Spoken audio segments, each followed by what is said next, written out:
नमस्कार, बहुत बहुत स्वागत है आपका। सुदर्शन न्यूज देख रहे हैं आप। आपके साथ मैं हूं विकास ब्रजेश सक्सेना। शाम के 5 बज गए और आज दिन रविवार का है, यानी वक्त है जनमंच का। जनमंच में आज बात होगी हनुमान जन्मोत्सव के बाद देश में जो माहौल बना, बंगाल से लेकर मुंबई तक, मुंबई से लेकर दिल्ली तक। कल जहां जहांगीरपुरी में शोभा यात्रा निकालने को लेकर मेहनत करनी पड़ी, उसी दिल्ली के द्वारका में आज हिंदुओं ने आह्वान किया एक शोभा यात्रा का, हनुमान जन्मोत्सव को भव्यता से मनाने का। मेरे पीछे आप तस्वीर देख रहे हैं, यहां भगवा पट्टा डाले हुए तमाम हिंदू, बजरंग दल के लोग, विश्व हिंदू परिषद के लोग पहुंचे हैं, क्योंकि हिंदुओं का आह्वान है। और आप सुन रहे हैं जय श्री राम के नारे। और कल जो बंगाल में तस्वीरें हुई, कल जो बंगाल में 3 हिंदुओं की मौत हुई, उसको, इसका विरोध प्रदर्शन भी एक तरह से आज हिंदू कर रहे हैं, अलग अलग सड़कों पर उतरे। सभी लोगों से बात करेंगे। बहुत बहुत स्वागत है। क्या नाम हुआ जी? मेरा नाम अरुण शर्मा है जी। आज ये बताइए, आप लोग शोभा यात्रा निकालने वाले हैं। कल बंगाल में जिस तरह से चीजें हुई कि वहां हिंसा हो गई है, जब लोग शोभा यात्रा निकाल रहे थे पत्थर चला दिए गए, किस तरह से देखते हैं? देखो, ये हिंदुस्तान में जब भी हिंदू का कोई तीज त्यौहार आता है, रामनवमी हो, हनुमान जन्मोत्सव, कुछ भी हो, हिंदू इस देश में अपना कोई तीज त्यौहार मना नहीं सकता। बम चलेंगे, पत्थर चलेंगे, गोली चलेंगे। और ये वो लोग हैं जो सन 47 में अपना हिस्सा बांट के ले गए और अपनी आबादी से 30% फालतू ले गए। देश के विभाजन जिन्होंने किया, वो आज भी हिंदुओं को हर तीज त्योहार पे पत्थर, गोली, बम चलाने का कार्य कर रहे हैं।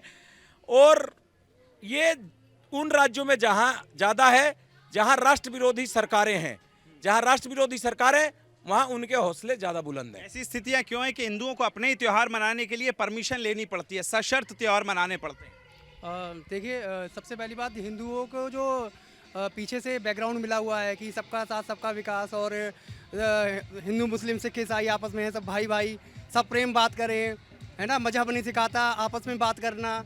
तो ये सब जितनी भी फालतू की चीज़ें सिखाई गई हैं, वो सब बेकार हैं आज के ज़माने में। श्री कृष्ण ने भी कहा है कि आप जो हैं, जैसा सामने वाला व्यवहार आपके साथ करे, वैसा आप भी करें, टिट फॉर टैट। ठीक है, श्री रामचंद्र जी का युग अलग था, श्री कृष्ण जी का युग अलग है। अब कलयुग है, तो कलयुग के हिसाब से आपको और ज़्यादा एग्रेसिव होना पड़ेगा। एग्रेसिव होना पड़ेगा। क्या समय आ चुका है? कल जिस तरह से तस्वीर देखने को मिली, शोभा यात्रा पर पथराव हुआ, 3 लोगों की कल मौत हो गई है। क्या स्थितियां देखते हैं आप? क्यों हो रहा है ये सब? क्यों हम लोगों का आपस में एकता नहीं है, इसलिए हो रही है ऐसी बातें। अच्छा। जी। तो आज आप लोग बड़ी संख्या में शोभा यात्रा निकालने वाले हैं, कैसे देखते हैं? कल हनुमान जन्मोत्सव था, देश भर में यात्राएं निकली, लेकिन हिंदुओं को संघर्ष करना पड़ा अपनी शोभा यात्रा निकालने के लिए। जिस प्रकार से हिंदुत्व का और देश के में नौजवानों को और विशेषकर माता बहनों का जिस प्रकार से समर्थन है, स्वाभाविक तौर पर ऐसी कुछ लोग चीज़ों को पैदा करना चाहते हैं जिसके कारण से कोई उसका अर्थ नहीं है। और मुझे लगता है कि बढ़ती हुई जो ताकत है, वो केवल इस देश के लिए नहीं, दुनिया में शांति स्थापित करने के लिए है। जैसे जैसे भारत मजबूत होगा, जैसे जैसे हिंदुस्तान की ख्याति बढ़ेगी, उसी प्रकार से दुनिया में शांति स्थापित होगी। ये स्वाभाविक है। हम लोगों ने दिशा और दशा तय की है। कुछ लोग इसको बिगाड़ने के लिए कुछ प्रयास और प्रयत्न करते हैं, जिसका कोई अर्थ नहीं रहता। और मैं कह सकता हूँ कि आने वाला जो समय है, वो समय जिन चीज़ों को आप ये कह रहे हैं कि कुछ चीज़ों को बिगाड़ने की कोशिश होती है या उस प्रकार की चीज़ों को पैदा करने की कोशिश होती है, उसी में से जिस प्रकार से समुद्र मंथन हुआ था, और समुद्र मंथन के बाद जिस प्रकार की चीज़ें पैदा हुई थी, और उसके कारण से अभी तो हिंदू जो है ना, अनेक प्रकार की चीज़ों को पी रहा है और अंदर उसको समा रहा है। जो अमृत का जो समय आएगा। ये बताइए कि कल बंगाल में जिस तरह की चीज़ें हुई कि हिंसा हुई, 3 लोगों की मौत हो गई है, आज हिंदुओं के त्योहार पर ये पत्थर क्यों बरसाए जाते हैं? कभी तो हम देखते हैं कि लोग फूल बरसाते हैं हिंदू, लेकिन पत्थर क्यों मिलते हैं? कुछ जगह बची है, कुछ समय के लिए उनके पास पत्थर बचे हुए हैं। तो 1.5 साल 2 साल में आप देखेंगे, ना पत्थर बचेंगे ना पत्थर वाले बचेंगे, फिर फूल ही फूल नजर आएंगे। तो देखिए, बड़ा कमेंट हुआ है, ना पत्थर है ना पत्थर वाले बचेंगे। लेकिन सवाल ये है कि हिंदुओं को संघर्ष क्यों करना पड़ रहा है, सशर्त यात्राएं क्यों निकलवाई जा रही है? हिंदुओं को संघर्ष इसलिए करना पड़ रहा है कि हमारे ही देश में हिंदू जागरूक होने में समय लेता है। अब वो समय आ गया कि हिंदू को समय नहीं लगेगा। ये जैसे हनुमान जी, आज हनुमान जी की शोभा यात्रा निकाल रहे हैं, हनुमान जी को भी उनकी ताकत को याद दिलाना पड़ा था। आज हमारे आदरणीय पवन शर्मा जी जैसे, अरुण मास्टर जी जैसे लोग हिंदुओं की इस ताकत को याद दिलाने के लिए इस तरीके की शोभा यात्रा निकाल रहे हैं। हिंदू जब तक शांत है, जब तक भारत शांत है, और भारत की शांति को जो लोग बिगाड़ना चाहते हैं उनके लिए आज मैं खुले शब्दों में कहना चाहूँगा। कौन है ये लोग? ये लोग आपको भी पता रहा, मैं भी पता है विधर्मी लोग कौन हैं। ये वो लोग हैं जो हिंदुओं को बार बार कचौद मार मार के जगाना चाहते हैं, उनकी मुंह में हाथ दे के उनके दांतों को चेक करना चाहते हैं। इनको ये नहीं पता जिस दिन हिंदू क्रोधित हो गया उस दिन पिछले 47 में तो कुछ बच गए थे, एक भी नहीं बचेगा अगर उनको हिंदुस्तान। क्या आप मानती हैं सही कह रहे हैं? बिल्कुल सही कह रहे हैं, इन्होंने जो कहा बिल्कुल। हिंदू जब तक शांति प्रिय होता है, लेकिन जिस दिन ये अपने पे आता है तो किसी को नहीं छोड़ता है। जैसे कि अभी आपने देखा, आगे भी जब हिंदू एकजुट हो जाते हैं, यूपी का आप हाल देख लो, बंगाल का भी हालत बहुत जल्दी सुधरने वाला है। बंगाल में जो ये उपद्रव ममता बानो ने मचा रखी है, जिस दिन हिंदू एकजुट हो जाएगा और ममता को लग रहा है कि हमारी सरकार अब जाने वाली है, तो ऐसे छोटे छोटे मानी जिसकी घृणित कार्य करवा के हिंदुओं को मरवा रही है, और वो बहुत जल्दी जैसे कश्मीर में आज शांति स्थापित हो गया, बंगाल में भी स्थापित होगा। हिंदू एक चीज़ बताइए, ये लोग विरोध प्रदर्शन करते हैं, चाहे वक्फ के नाम हो, कब्जा बोर्ड के नाम हो, वो जो भी बोर्ड हो, विरोध इनका शुरू होता है लेकिन खत्म होता है हिंदुओं की दुकानें तोड़ने पे, हिंदुओं की गाड़ियां जलाने पे। ये टारगेट किलिंग क्यों होती है? इस्लाम का जो प्रादुर्भाव जब से हुआ, आज से 1450 साल पहले से, तब से आज तक इस्लाम का जो विकास है, उसकी जो विकास यात्रा है वो तलवार के बल पे ही है। उनकी विकास यात्रा में कहीं शांति नहीं है, कहीं उपदेश नहीं है, कहीं कोई ज्ञान नहीं है। एक ही चीज़ है इस्लाम में, पूरे इस्लाम में, तलवार के दम पे मारो, काटो, बलात्कार करो, इज्जत लूटो, और इस तरीके से अपना उन्होंने बढ़ाया दायरा। हमने अपना दायरा आदि गुरु शंकराचार्य जी जैसे विद्वानों के सानिध्य में, उनके विद्वता में विस्तृत किया। तो ये फर्क है उनमें और हमारे। एक मानव की सभ्यता है, एक दानव की सभ्यता है। हम मानवीय सभ्यता के लोग हैं। हमने दुनिया कैसे निकलेगा? कल 3 लोग हमारे मारे गए। भाई साहब, हल तो सन 47 में बंटवारे के समय निकल जाना चाहिए था, लेकिन कांग्रेस की सेकुलरिज्म की इस चटनी ने, चूरन ने, ऐसा हिंदुओं को आज दोबारा से देश एक बार फिर विभाजन के गर्त पे खड़ा है। और आप यकीन कीजिए, पहले भी बंगाल से ये शुरू हुआ था। 1947 में जो बंटवारा इस देश का हुआ, वो 46 के जुम्मे की नमाज के बाद सोहरावर्दी की सरकार के दौर में शुरू हुआ, और आज फिर बंगाल एक बार विभाजन या को डेमोग्राफिकली उनकी आबादी जहाँ जहाँ ज़्यादा बढ़ती हो जा रही है, वहाँ मानवता, इंसानियत सब खत्म हो जाता है। और एक ठीक है, एक और मुद्दे पे आप सभी लोगों से मैं बात करना चाहता हूँ। राणा सांगा जी को गद्दार कहा गया, हमारे रोल मॉडल रहे, हमारे प्रेरणा स्रोत रहे, कई पीढ़ियों ने उनसे सीखा। क्या कहेंगी ऐसे नेताओं से? हम ऐसे नेताओं से कहेंगे कि राणा सांगा जैसी से हर कोई बंदा होना चाहिए। और देखो, बंगाल में राणा सांगा का ही डिसिप्लिन चलाना, तभी तो बंगाल में हिंदू जाग गया, और ऐसे ही हिंदू इसमें दिल्ली में जाग गया। वह कानून हमने ख़त्म कर दिया, तो इसीलिए सारी जगह हिंदू ही जागेंगे पूरे हिंदुस्तान में। जहांगीरपुरी में जो पुरानी शोभा यात्राएं 1.5 दशक से निकाली जाती थी, कल हमने वहाँ रिपोर्टिंग की 7 घंटे, 3 घंटे सड़क पर वेट करना पड़ा, निकालने नहीं दी गई। सेंसिटिव जोन है, संवेदनशील इलाका है। क्या अब हिंदू संवेदनशील इलाका देख के शोभा यात्रा निकालेगा? बिल्कुल निकालेंगे, हम पूरा दिन भी उसकी वेट करेंगे। ऐसी स्थितियां क्यों हैं कि आज हिंदुओं को अपने ही देश में लड़ना पड़ रहा है सिर्फ शोभा यात्रा के लिए? ये हमारे सेकुलर नेता जो है ना, उन्होंने बना रखी है। वो मुस्लिम तुष्टिकरण की हमेशा राजनीति की है। उन्होंने सन 47 से आज तक मुस्लिम तुष्टिकरण की राजनीति करते आए हैं, और हिंदुओं के प्रति उनकी कोई हमदर्दी नहीं है। अभी बंगाल में मुर्शिदाबाद में 3 हिंदू मारे गए, बाप बेटा मारे गए हैं, उनका कोई कसूर नहीं था। और सेकुलर जमात जो है, अभी तक एक शब्द भी नहीं बोला किसी ने भी। जितने भी विपक्ष पार्टियां हैं, एक शब्द नहीं बोला। अगर कहीं एक मुस्लिम मारा जाता तो सारे आसमान सिर पे उठा लेते ही है, लेकिन अभी कोई एक शब्द नहीं बोल रहा। कल जो बंगाल में हुआ वही नेपाल में हुआ, मॉड्यूल सेम नज़र आता है। ऊपर से पत्थर आते हैं, फिर अगर हिंसा भड़कती है तो या दुकानें जलाई जाएंगी या गाड़ी जिस पे ओम लिखा हो, जिस पे जय श्री राम लिखा हो। तो ये मॉडल पहले से तैयार होता है क्या? ये मॉडल जब से देश आज़ाद हुआ तभी से तैयार है। हम लोगों को जगना पड़ेगा, इसलिए कि जब अर्जुन ने अपने, जब महाभारत की लड़ाई में अर्जुन ने हथियार रख दिए तो उनको कृष्ण ने जगाया था। हमारे लिए आज के डेट में नरेंद्र मोदी जी और योगी जी आ गए हैं हिंदुओं को जगाने के लिए। हम लोगों को जगना पड़ेगा, इसके अलावा कोई विकल्प नहीं है। और अब हिंदू जाग गया है। ईंट के जवाब हम पत्थर से देने के लिए तैयार हैं और दे रहे हैं, आगे भी देंगे।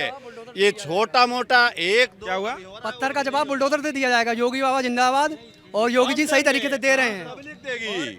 यही गलती है हम लोगों की, बस ये थोड़ा फितूर दिमाग में है कि बिल्डोजर से देंगे। हम लोग क्या कायर थोड़ी हैंगे जो मतलब कि वो जब वो सुनो वो नहीं, ये नहीं होता, ये हमें मतलब देना पड़ेगा। सरकार के भरोसे कब तक बैठे रहेंगे हम लोग? एक चीज बताइए, अभी पिछले दिनों बड़ा विवाद हुआ, छावा मूवी आई तो एक अबू आजमी नेता है समाजवादी पार्टी के, उन्होंने कहा कि हमारे रोल मॉडल औरंगजेब है। औरंगजेब किसी का रोल मॉडल हो सकता है क्या? नहीं जी, हमारे हिंदुस्तान में हिंदुओं के लिए तो नहीं है, कम से कम। बाकी कोई मानता हो अपना बाप तो बेशक मान ले। क्या आपका हो सकता है? नहीं, औरंगजेब आपका रोल मॉडल हो सकता है? नहीं, हमारा बिल्कुल नहीं हो सकता। अबू आजमी का कैसे? हम उसका इसलिए है क्योंकि वो लोग तो चाहते ही इस तरह का व्यवहार करना चाहते हैं। वो तो सारे मुसलमान जितने भी हैं वो सारे हिंदुओं को दबा के अपने जो आतंकवादी रहे हैं उनके उसमें उन सबको अपना रोल मॉडल बना लेते हैं। उनकी यही शुरू से आदत है। वैसे गंगा जमुना तहजीब वाली बात करते हैं। गंगा जमुना तहजीब वाली बात क्यों करते हैं आप? जब हमारे साथ मिलजुल के नहीं, हमारे देश में ही हमें दबा रखा है, हमारे ऊपर हावी रहते हैं। हमारा कोई भी प्रोग्राम होता है उसमें ईंट पत्थर सब बरसाते रहते हैं, तो गंगा तहजीब कहाँ गई? हम लोग क्यों करें फिर? अब हिंदुओं को भी जागृत होना चाहिए और हिंदुओं को उनकी सारी बातों का विरोध करना चाहिए। औरंगजेब आपका रोल मॉडल हो सकता है? सर इस देश में ना अगर सही से देखा जाए तो बाहर आतंकवादी ढूंढने की जरूरत है, इसी देश में आतंकवादी बैठे हुए हैं, छुपे हुए हैं, जो हम हिंदुओं को पहचानने की जरूरत है। भाईचारा सेकुलरिज्म से ऊपर उठ के अपने धर्म के लिए कट्टर बनना चाहिए। हमें उनको ढूंढना चाहिए जो इस देश में आतंकवादी छुपे, इसी देश में ही है वो। यहाँ की रोटी भी खाते हैं, यहाँ रह भी रहे हैं और यही इस देश को बर्बाद कर रहे हैं। प्रधानमंत्री होना चाहिए जैसे योगी जी हैं, कट्टर बिल्कुल। इन लोगों की एक भी ना सुने और इन लोगों को जो ये करें उसका विरोध कर करके, जैसे इन्होंने कहा कि अभी हमारा कि वो इलाहाबाद जो है वक्फ बोर्ड के उसमें आता है, लेकिन योगी जी ने कहा वक्फ बोर्ड तो मैं दिखाऊंगा तुम्हें क्या होता है। ऐसे ही देश को ऐसे ही प्रधानमंत्री और ऐसे ही लोगों की जरूरत है। चीज बताइए, वो कह रहे हैं कि कानून से वो चलना ही नहीं चाह रहे हैं। जब दोनों सदनों से पास हो गया, राष्ट्रपति जी की मुहर लग गई, फिर वो कह रहे हैं कि हम सड़कों पर उतरेंगे और वक्फ का विरोध करेंगे। तो उतरो, हिंदू कहाँ गए? हिंदू नहीं उतर सकते। जब हिंदू जागेगा नहीं, कुछ नहीं करेगा तो कैसे उनका मुकाबला करेगा? अब तो ये समय आ गया है कि हिंदुओं को जागृत होना ही पड़ेगा। जो लोग ना इस देश में सेकुलरिज्म भाईचारा की बात करते हैं वो आतंकवादी और देशद्रोही के साथ, चाहे वो कोई नेता हो, कोई लोग हो, कोई व्यक्ति हो, कोई भी हो, जो लोग भी जो सेकुलरिज्म भाईचारा की बात करता है ना, इस देश में आतंकवादी और देश विरोधियों के लोग के साथ खड़े हैं। कौन है ये लोग? जो भी हो, चाहे कोई नेता हो, चाहे कोई भी हो, जो भाईचारा और कहते हैं इसकी सेकुलरिज्म की बात करते हैं ना। वक्फ बिल कितना जरूरी था? वक्फ बिल बहुत ज्यादा जरूरी था, ये तो खत्म होनी चाहिए पूरा। 232 तो देशद्रोही पहचान लिए गए हैं जो हिंदू होते हुए मुसलमानों को जिन्होंने साथ दिया। मैं ऐसे सांसदों को श्रद्धांजलि देना चाहता हूं आज, जिन्होंने हिंदू होते हुए मुसलमानों का साथ दिया। नहीं तो जितने भी मुसलमान हैं उन्होंने रिजाइन कर दिया। मैं तो कहता हूं समर्थन करते हैं इनकी बात? पूरी पूर्णतः समर्थन। मैं तो कहता हूं वहां की जनता को, उन सांसदों को गले से पकड़ करके खींच के बाहर ले आना चाहिए। जो all India Muslim personal law board अब कह रहा है कि हम देश भर में उतरेंगे, देशव्यापी आंदोलन होगा, तो क्या ये चेतावनी है हिंदुओं को? बिल्कुल खुली चेतावनी है, लेकिन हमारा हिंदू जागरूक ही नहीं हो रहा है। इतना सब कुछ होने के बावजूद भी अगर हिंदू जागरूक नहीं हो रहा है, क्योंकि हम लोग सेक्युलर हैं, हम बटे हुए हैं, हम जात पात में बटे हुए हैं। जब तक हम अपनी जात पात नहीं छोड़ेंगे, एकजुट नहीं होंगे, तब तक कुछ नहीं हो सकता। और इतना कुछ सबकी आंखों के सामने हो रहा है, तब भी हिंदू एकजुट होकर नहीं बोल रहा है, सड़कों पे नहीं तोड़ रहा है। अब वो जमाना गया कि ईंट का जवाब पत्थर से नहीं, ईंट का जवाब तलवार से, सर काटो या कटवाओ। देखो जी, हिंदुओं क्या नाम है 233 सांसद तो विरोध में आए हैं। पता चले असली गद्दार कौन है। जो योगी बाबा जी ने जो नारा दिया है, बटोगे तो कटोगे, तो ये जब तक हिंदू एकजुट नहीं होंगे तब तक ये ऐसे अत्याचार होता रहेगा। जो बंगाल में हुआ है, नेपाल में हुआ है, जहांगीरपुरी में हुआ, ये क्यों हो रहा है? हम लोग की कमजोरी है ना, हम लोग एकजुट नहीं है। बटोगे तो कटोगे। अभी दिल्ली में कुछ युवाओं ने जो बोर्ड थे, चाहे अकबर रोड हो, हुमायूं रोड हो, हुमायूं मकबरा, उसके बोर्ड पे कालिक पोत दी। उसको आप कैसे देखते हैं? अब वो हिंदू कह रहे हैं कि हमें मुगलों की पहचान नहीं चाहिए। मुगलों की पहचान चाहिए ही नहीं, चाहे औरंगजेब हो, चाहे बाबर, उनके किसी तरह का कोई मकबरा वगैरह भी नहीं चाहिए। मेरी ये मानना है। चाहे मौदूदीन चिश्ती का दरगाह है, वो भी नहीं चाहिए। हमारी गवर्नमेंट भी कहीं कहीं भूल कर रही है। गवर्नमेंट को जो भूल है उसको सुधारने के लिए हम पब्लिक को आगे आना पड़ेगा। जब ये बात रखी तो मुस्लिम जो नेता हैं वो कह रहे हैं तो फिर आप क्या लाल किला भी गिरा देंगे, क्या ताजमहल गिरा देंगे? देखिए जी, पहली बात तो हम देश में अपने मुस्लिम का कोई अपना हिस्सा मानते नहीं है, ना इस देश में मुस्लिम रहा है, क्योंकि बंटवारे के समय पे मुस्लिम को मुस्लिम का हिस्सा दे दिया गया था। ये भाईचारा तो हमारे कांग्रेस लोगों ने इस तरीके से हमारे को लाया और भाईचारा बांट के हमारे को आपस में ही लड़वाना चालू किया। और आज हमारी हालात ये हो गई है कि 100 करोड़ हिंदू भी 20 करोड़ उन पे भारी पड़ता है। और जिस कारण आज महाराज जी ने, योगी आदित्यनाथ जी ने बात की थी कि हिंदू कटेगा तो बटेगा, और आज हमारे साथ यही हो रहा है, हिंदू कट रहा है तो बट रहा है। आज 40% जनसंख्या है भाजपा की सरकार आने के बाद, हिंदू जागने के बाद। आज ये है कि अपना आंदोलन करता है और विचार रखता है, और ये ऐसी चेतावनी दी जाती है आप लोगों के द्वारा। अदरवाइज पहले जो सरकारें थी, हम लोगों को बोलने नहीं दिया जाता था, हम लोगों की मांगों को पूरी नहीं करी जाती थी, तो उस टाइम हमें बहुत दिक्कतें होती थी। पर आज जो सरकार है, आज उस सरकार के कारण हिंदू जाग रहा है, हिंदू अपना अस्तित्व बता रहा है। संविधान तो पर उनको भी इस देश में रहने की इजाजत देता है, तो फिर कैसे हल होगा? सर वो संविधान मान कहाँ रहे हैं? आज कल की न्यूज़ में देखिए आप सब, उन्होंने संविधान को बोला कि हम संविधान को बाइकआउट कर रहे हैं, हम संविधान को मान नहीं रहे हैं। तो हमारे वो संविधान को नहीं मान रहे, तो उस देश में इनको रहने का हक नहीं है। तो किस ये देश संविधान से चलेगा या शरीयत से चलेगा? संविधान से चलेगा, शरीयत से क्यों चलेगा भाई? ये देश है, भारत देश है, ये हिंदुओं का देश है। वक्त पे तो कानून बन गया है, संविधान कहता है कानून है, पर शरीयत वाले तो सड़कों पर उतरे। तो वो गलत उतरे हैं ना। हम लोगों को भी उनका विरोध करने के लिए हम लोगों को भी सड़कों पे उतरना ही पड़ेगा, नरेंद्र मोदी जी और सरकार के समर्थन के साथ में। सरकार भी कहीं ना कहीं भीड़ से दबती है, ठीक है। यदि वो लोग 100 निकल रहे हैं तो आप भी 1000 निकलिए। आप वो यदि 40% हो गए, सबके सब बाहर निकल रहे हैं, तो हम लोग 100% होने के बाद में हम क्यों नहीं निकल रहे हैं? हमें भी उन सरकार का सपोर्ट करना पड़ेगा। सरकार का सपोर्ट करने के लिए राष्ट्रपति के हैं वो नहीं मानेंगे। जब तक उनको कूटेंगे नहीं, तोड़ेंगे नहीं, तब तक मानेंगे नहीं। और उसके लिए हिंदुओं को एक होना ही पड़ेगा। जिस प्रकार भगवान राम ने पहले तो उनको बोला कि भाई शांति से शरण में आ जा, अगर तुम शरण में नहीं आओगे तुम्हारा नाश कर देंगे, वही होना है इनका। अब इनका नाश होना ही होना है। अब हिंदू एक की तरह होगा ही होगा। आप ये कह रहे हैं कि हम एक साथ इकट्ठे सड़क पे आ जाएंगे, आके दिखाएं। उससे मैं कह रहा हूँ उससे 75 गुना हिंदू एक साथ हिंदू सड़क पे आ जाएंगे। फिर तो दंगे हो जाएंगे। नहीं होंगे, दंगे नहीं होंगे। ये उनको जवाब दिया जाएगा। इनको जवाब होगा कि कैसे हिंदू आगे आता है, हिंदू की संख्या क्या है, हिंदू की ताकत क्या है। हिंदू की ताकत का पता चलेगा। दंगे वो करते हैं, खत्म हम करेंगे। शुरू वो करेंगे, खत्म हम करेंगे। आगे आइए, एक बात बताइए, आपके दिल में कितनी पीड़ा है जो कल 3 निर्दोष हिंदू मरे हैं शोभा यात्रा के? हमारे सामने होते तो जिन्होंने मारे उनका ही काम ऐसा करते कि उनकी आने वाली पुश्तें वो देखती और सुनती ये क्या हो गया, कि हिंदुओं ने उनके साथ क्या किया है। वो तो पत्थर मारते हैं और ऐसा घेर के मारेंगे, वो दफनाते हैं ना, तो इतना दफनाएंगे उनकी आने वाली पुश्तें कभी पैदा ही नहीं होंगी। बंगाल में अचानक ऐसी परिस्थितियां क्यों उत्पन्न हो गई? शांति का दूत था कभी तो बंगाल। क्योंकि ममता बनर्जी ने वो जिहादियों, आतंकवादियों का समर्थन करके सारे बांग्लादेशी घुसपैठियों को बिठा दिया है। इस देश को इस्लाम राष्ट्र बनाना चाहती है, इसलिए वहाँ होता है। इसलिए वहाँ होता है, घुसपैठिए घुसा दिए। यस, इसमें कोई उनका आधार कार्ड कैसे बन रहा है? आधार कार्ड मिल के बना रहे हैं आपस में पैसे देकर वोट के लिए। यस, ये और कोई विकल्प नहीं है उनके पास में। बांग्लादेशियों को घुसाना है, उनका पॉपुलेशन बढ़ाना है, अपना वोट बनाना है। उनके जरिए वो अच्छा ये बताइए कि आप लोग अब शोभा यात्रा निकालने वाले हैं एक लंबी। कल जो जहांगीरपुरी में लोगों को संघर्ष करना पड़ा अपनी शोभा यात्रा निकालने के लिए, उसका विरोध जता रहे हैं आप कि दिल्ली में ही शोभा यात्रा निकलेगी आज, इसीलिए शोभा यात्रा निकाल रहे हैं? हाँ, इसीलिए निकाल रहे हैं। अच्छा, बिल्कुल। क्या अब हिंदू मजबूत है? हाँ बिल्कुल, आज हिंदू मजबूत है और ये रैली निकाली जा रही है, उन्हीं के उपलक्ष्य में निकाली जा रही है, और हम इसको बहुत जोरों शोर से फैलाएंगे। बताइए, राणा सांगा जी का भी जो मुद्दा उठा, उस पर हमारे सुदर्शन न्यूज़ के प्रधान संपादक सुरेश चौहान के जी ने मुद्दा उठाया। आगरा में कल हमारी 6 टीमें गईं, लाखों की संख्या में राजपूत नेता वहां मौजूद हुए। क्या कहेंगे ऐसे नेताओं पर जिन्होंने राणा सांगा जी को गद्दार कहा?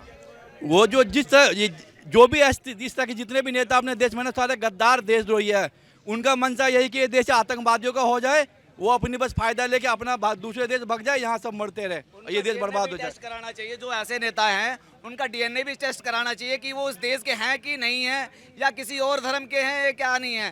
क्योंकि ऐसे बहरूपिये बहुत हमारे देश में हैं कि जो चोला तो नेताओं का पहन रखा भारत का, पर गाते किसी और देश का और किसी और कंट्री का है। भारत में ऐसे नेताओं का चेहरे अब धीरे धीरे सामने आ रहे हैं और आएंगे, और जब जब ऐसे होंगे उनको उसके हिसाब से जवाब भी दिया जाएगा। कैसे बदलाव होगा? मैं भजन थोड़ा। मेरे तन में है राम, मेरे मन में है राम, रोम रोम में राम समाए, राम कैसी है तेरी माया, रोम रोम में राम समाए, राम कैसी है तेरी माया, जोरदार तालियां बजा दी। तो धरती में है राम। प्लीज बताइए कि कल ऐसे ही भजन जहांगीरपुरी में लोग शांति से वहां हनुमान चालीसा का पाठ कर रहे थे, लेकिन पुलिस ने बैरिकेटिंग लगा दी, कहा कि शोभा यात्रा नहीं निकलेगी क्योंकि सेंसिटिव जोन है। जहां मतलब सेंसिटिव जोन का कॉन्सेप्ट कैसे आया ये? सर सबसे बड़ी दिक्कत इस देश में ये है ना कि देखो इस देश में मुसलमान है, क्रिश्चियन है, बस हिंदू है ना वो सेकुलर है, इसलिए इस देश का ये हाल है। अब हमें जागरूक होना पड़ेगा, कट्टर होना पड़ेगा, तब ये देश बचेगा, नहीं तो कुछ नहीं बचेगा। हाँ, हिंदू सेक्युलर क्यों है? ये जितने भी आज हमारे सनातनी भाई इकट्ठे हुए हैं, आप देखो कैसा माहौल है देश में इस टाइम सनातन को लेके। पूरे देश में एक तरफा माहौल है, बोलो जय श्री राम। लेकिन ये बताइए, ऐसे माहौल को जो बिगाड़ना चाहते हैं उन पे क्या कहेंगे? कल मुर्शिदाबाद में भी ऐसे ही भोले भाले हिंदू निकले थे अपनी शोभा यात्रा निकालने, 3 मार दिए। हम किसी को बिगाड़ते नहीं, हम बनाने का काम करते हैं। अगर कोई बिगाड़ने की कोशिश करेगा तो उसको उसी की भाषा में सबक दिया जाएगा। क्या कहें? जो रामजी लाल जी ने राणा सांगा जी पर बयान दिया है, तो मैं अखिलेश सरकार से ये कहना चाहता हूँ, उनको उनकी सदस्यता रद्द करनी चाहिए। और देश का सबसे बड़ा गद्दार तो वही है। पता चल गया 200 सांसद जो विरोध में खड़े हुए हमारे हिंदू ही थे, 10 मुसलमान थे जिन्होंने समर्थन दिया, बाकी 190 गद्दारों की पहचान हो रही है। समाजवादी पार्टी के 3 नेता मैं गिनवाता हूं। सबसे पहले तो स्वामी प्रसाद मौर्य, जिन्होंने कहा रामचरितमानस फाड़ देना चाहिए। अबू आजमी कहते हैं औरंगजेब हमारे मॉडल हैं, और कल रामजी लाल सुमन ने कह दिया। तो समाजवादी पार्टी की ये मानसिकता क्या है? आप सभी जानते हैं समाजवादी पार्टी किसके लिए काम करती है, या बीजेपी को छोड़ के अन्य पार्टियां किसके लिए काम करती है? किसके लिए? उनका अपना वोट बैंक है, सारा ही काफ़ी है। आप लोग समझ रहे हैं, जिसके लिए वो काम करते हैं वो जीरो पे आउट होने वाले हैं। हमारी पूरी हिंदुस्तान की जनता ने ये दिखा दिया है। और योगी जी ने इस बार जो यूपी में कुंभ का आयोजन किया है, उसने ये बता दिया है कि देश में आने वाले टाइम में सनातनी ही राज होगा। अच्छा, एक चीज़ बताइए, कल शोभा यात्राओं में बहुत जगह फिलिस्तीन के झंडे दिखे। जब लड़ाई हुई, हिंसा हुई, तो फिलिस्तीन के झंडे लहराए गए और नाराए तकवी किए कि सजा सरतन से जुदा के नारे लगाए। कैसे देखते हैं? ये तो बहुत गलत है। जब ये इतने बुखलाए हुए हैं कि किसी भी तरह ये हिंदू समाज को, हमारे समाज को डिस्टर्ब करना चाहते हैं, जो चाहे तंत्र कोई भी लगाना पड़े। वो जान रहे हैं कि जब तक मोदी हैं इनकी दाल तो गलने वाली है नहीं, तो ये दूसरे तरीके से उनको हिंदुओं को उकसाने का काम करते हैं। और जिस दिन हिंदू जाग गया उस दिन ये कहाँ जाएंगे इनको खुद की भी मालूम नहीं है। देखिए, चलिए, ये कह रहे हैं कि अब हिंदू जाग चुका है, चेतना की जागृति का वक्त है। क्या कहेंगे आखिरी आपका? आज जो शोभा यात्रा निकालने वाले हैं, कितना बड़ा दिन था कल, लेकिन जो हालात बने उस पर एक फाइनल कमेंट आपका। देखिए, सबसे बड़ी बात है कि आज हम हनुमान जयंती का ऊपर जो है जन्मोत्सव का हम आज जो है ये बजरंग दल के तत्वाधान में एक शोभा यात्रा हमने निकाली है। और यात्रा के साथ ही ये एकता भी हमारी है और शक्ति का भी प्रदर्शन है। रही बात कि हर काल में रावण का, जो राम का राज्य था तब भी रावण था, कृष्ण का आया तब भी कंस था, लेकिन उसका वध हुआ है, उसका काट हुआ है। तो हर समय में ये चीज़ें चल रही है और उसका समाधान का भी रास्ता निरंतर चलता रहेगा। दिल्ली का हिंदू जागेगा नहीं है जी, दिल्ली का हिंदू सोया ही नहीं, सोया ही नहीं। अगर कोई कहता पुरी में 1.5 दशक पुरानी शोभा यात्रा 4 साल से नहीं निकली। साहब, आप क्या कहोगे? अगर राम राज्य में रावण था तो क्या हिंदू सो गया था? आज भी नहीं सोया है हिंदू, आज भी जगा हुआ है। हिंदू सदियों से जगा हुआ है और जगा ही रहेगा। फिर ऐसी क्यों हालात बनते हैं कि कल 3 लोगों की मौत हो गई? हमेशा से ऐसा होता है, नेगेटिव एंड पॉजिटिव, ठीक है। हमेशा ये नेगेटिव सोच वाले लोग अपना काम करते रहेंगे और हम लोग अपना काम करते रहेंगे। बात ये हल निकलेगा?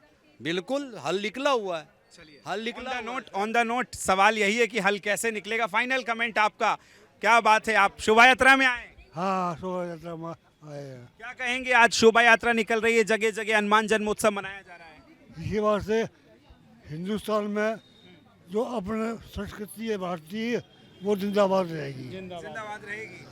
चलिए, देखिए, तो यहाँ आप देख रहे थे अलग अलग वर्ग के लोग पहुंचे और कह रहे हैं कि हिंदुस्तान में अगर त्योहार नहीं मनाएगा तो कहाँ मनाएगा। कल जो जहांगीरपुरी दिल्ली में शोभा यात्रा नहीं निकलने दी, उसके विरोध में भी आज द्वारका में एक बड़ा कार्यक्रम किया गया है। तो आप आज जनमंच देख रहे थे। अगले हफ्ते फिर मौजूद होंगे किसी नई खबर के साथ, किसी नए जनहित के मुद्दे के साथ। तब तक मुझे और मेरे कैमरा पर्सन जीतू को दीजिए इजाजत। देखते रहिए सुदर्शन न्यूज़। नमस्कार।